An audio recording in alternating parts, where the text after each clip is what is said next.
दोस्तों, आज की सबसे पहली और बड़ी खबर। झारखंड के स्वास्थ्य मंत्री बन्ना गुप्ता पर लगाया सरयू राय ने प्रतिबंधित पिस्टल रखने का आरोप। झारखंड के स्वास्थ्य मंत्री श्री बन्ना गुप्ता पर विधायक सरयू राय ने प्रतिबंधित श्रेणी के G44 पिस्टल अवैध तरीके से रखने को लेकर आरोप लगाया है। ट्वीट कर श्री राय ने प्रशासन से कानूनी कार्रवाई की मांग की है। उन्होंने ट्वीट में बन्ना गुप्ता, केंद्रीय गृह मंत्री अमित शाह और झारखंड के मुख्यमंत्री हेमंत सोरेन को टैग किया है। कहा है कि जिला प्रशासन के रिकॉर्ड रूम से मेरी सूचना की पुष्टि हो जाएगी कि इस पिस्टल को अपने पास रखने की विधि सम्मत प्रक्रिया का पालन मंत्री द्वारा नहीं किया गया है। अब झारखंड से भी होकर गुजरेंगी वंदे भारत ट्रेन। अब वंदे भारत ट्रेनें ओडिशा के भुवनेश्वर से पश्चिम बंगाल के हावड़ा और फिर झारखंड के राजधानी रांची से बिहार के पटना के बीच चलेंगी।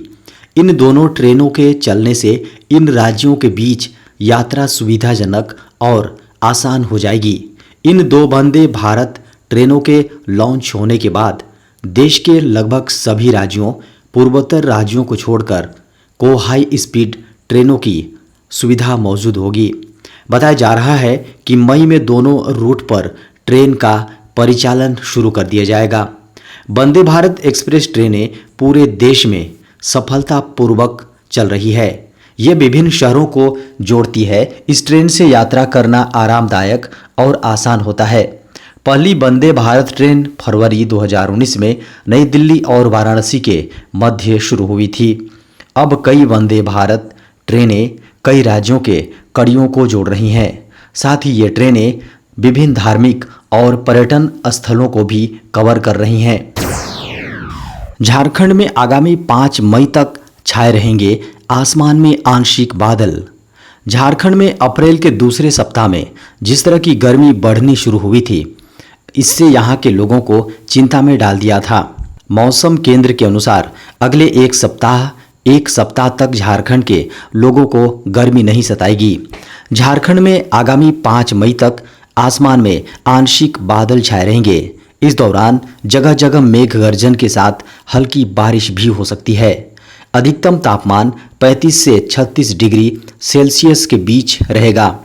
30 अप्रैल को पलामू, कोडरमा, गढ़वा, चतरा, लातेहार, रांची, गुमला, लोहरदगा, हजारीबाग, बोकारो, रामगढ़, खूंटी में ओलावृष्टि की भी संभावना जताई गई है। 1 मई को ही झारखंड के उत्तरी और मध्य भाग के कई इलाकों में ओलावृष्टि की संभावना है। इसको लेकर मौसम केंद्र ने अलर्ट भी जारी किया है। झारखंड में जल्द शुरू होगी 26,000 शिक्षकों की नियुक्ति।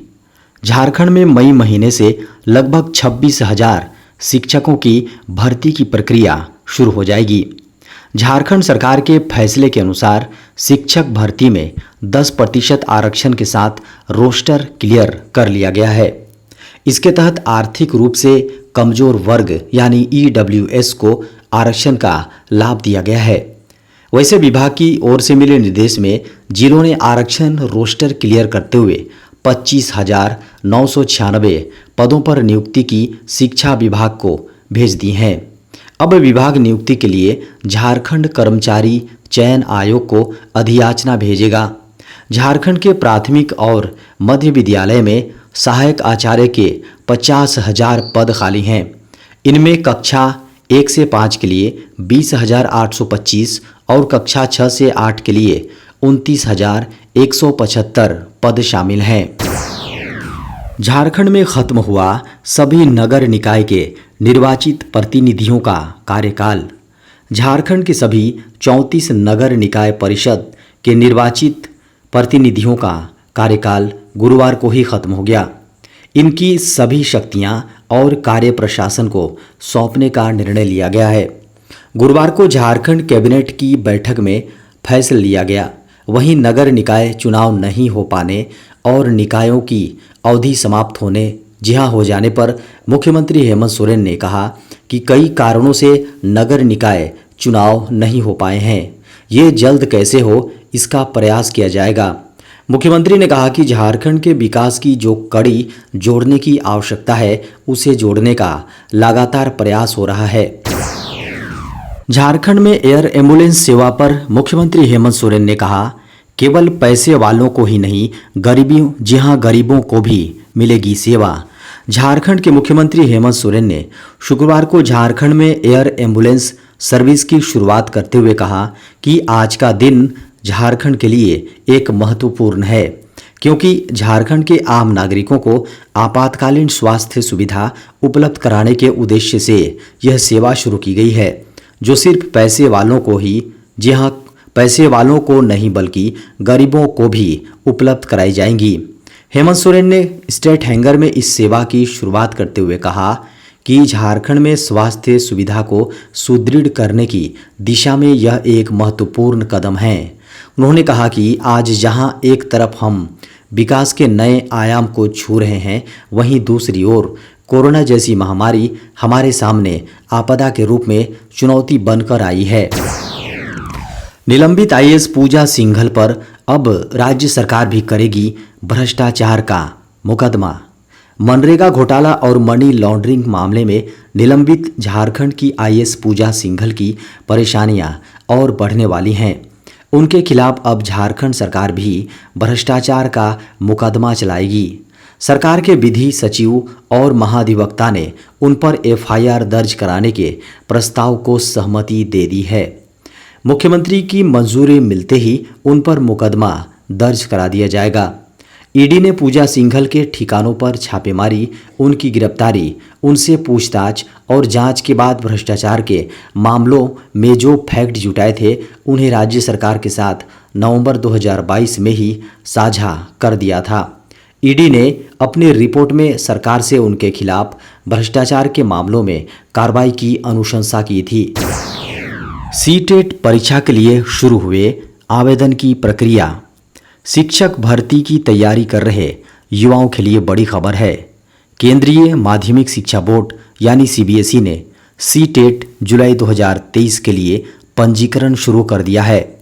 अगर कोई अभ्यर्थी सीबीएसई के सेंट्रल टीचर एलिजिबिलिटी टेस्ट के लिए फॉर्म भरना चाहते हैं, तो वे इसकी आधिकारिक वेबसाइट ctet.nic.in पर जाकर ऑनलाइन आवेदन कर सकते हैं। सीबीएसई की ओर से जुलाई या अगस्त के महीने में सीटेट की परीक्षा आयोजित कराई जा सकती है।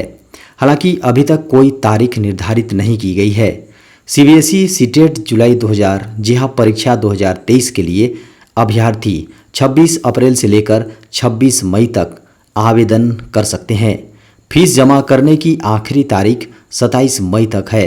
इस परीक्षा में आवेदन करने के लिए जनरल ओबीसी वर्ग के अभ्यर्थियों के लिए 1000 रुपये फीस निर्धारित की गई हैं। दोनों पेपर के लिए 1200 रुपये आवेदन शुल्क रखे गए हैं। बड़ी खबर है, झारखंड को मिली 5 नए नर्सिंग कॉलेज की सौगात। झारखंड को 5 नए नर्सिंग कॉलेज की सौगात मिली है। केंद्रीय कैबिनेट ने बुधवार को देश में 157 नए नर्सिंग कॉलेज को मंजूरी दे दी है। इनमें झारखंड के 5 हजारीबाग, कोडरमा, पलामू, दुमका एवं चाईबासा में नए नर्सिंग कॉलेज खुलेंगे। स्वास्थ्य विभाग के अपर मुख्य सचिव अरुण कुमार सिंह ने कहा कि दुमका, पलामू एवं हजारीबाग में नर्सिंग कॉलेज के लिए डीपीआर तैयार हो चुका है। इसके लिए जगह भी चिन्हित कर ली गई है। जल्द ही अन्य प्रक्रिया पूरी कर कॉलेज के निर्माण का कार्य शुरू कर दिया जाएगा। खबरों को माने तो कोडरमा एवं चाईबासा में नर्सिंग कॉलेज खोलने के लिए जगह चिन्हित करने की प्रक्रिया जल्द पूरी कर ली जाएगी। झारखंड में खुलने वाले सभी 5 नर्सिंग कॉलेजों को मेडिकल कॉलेज से संबद्ध किया जाएगा।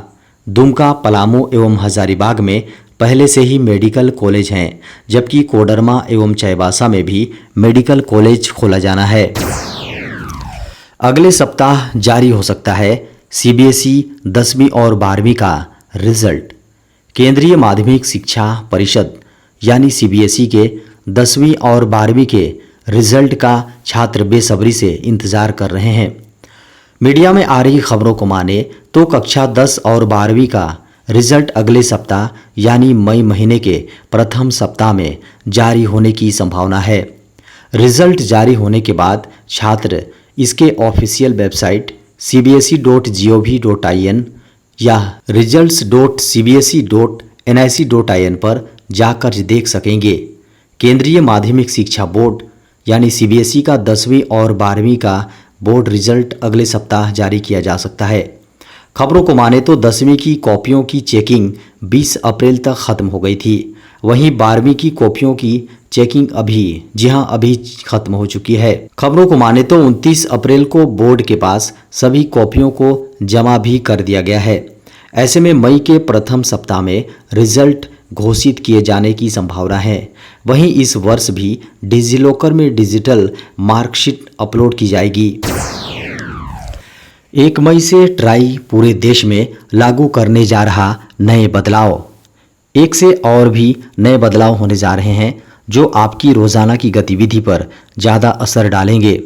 हाल ही में भारतीय दूरसंचार नियामक प्राधिकरण, जिसे ट्राई भी कहते हैं, वे मोबाइल के इस्तेमाल के ऊपर नया नियम लागू करेगा। हर महीने के 1 तारीख में होने वाले बदलाव में इस बार सबसे प्रमुख ट्राई का यह अहम नियम बदलने वाले हैं जो सीधा आम लोगों पर असर करेगा। नई नीति के तहत सारे टेलीकॉम ऑपरेटर को स्थापित करने और उसका संचालन करने के लिए 1 मई का तारीख दिया गया है। टेलीकॉम ऑपरेटर के तरफ से लागू किए गए नए स्पैम फिल्टर के कारण से लोगों को फर्जी कॉल और संदेश से बचाने में मदद शुरू हो जाएगा। अब मार्केटिंग पर्पस के लिए इस्तेमाल होने वाला 10 अंकों का मोबाइल नंबर अब और इस्तेमाल नहीं हो सकेगा। इसके लिए ट्राई के दिशा निर्देश के अनुसार 12 अंकों का मोबाइल नंबर टेलीकॉम ऑपरेटरों को जारी करना होगा, जिसे आम ग्राहक मार्केटिंग कॉल आसानी से समझ सके।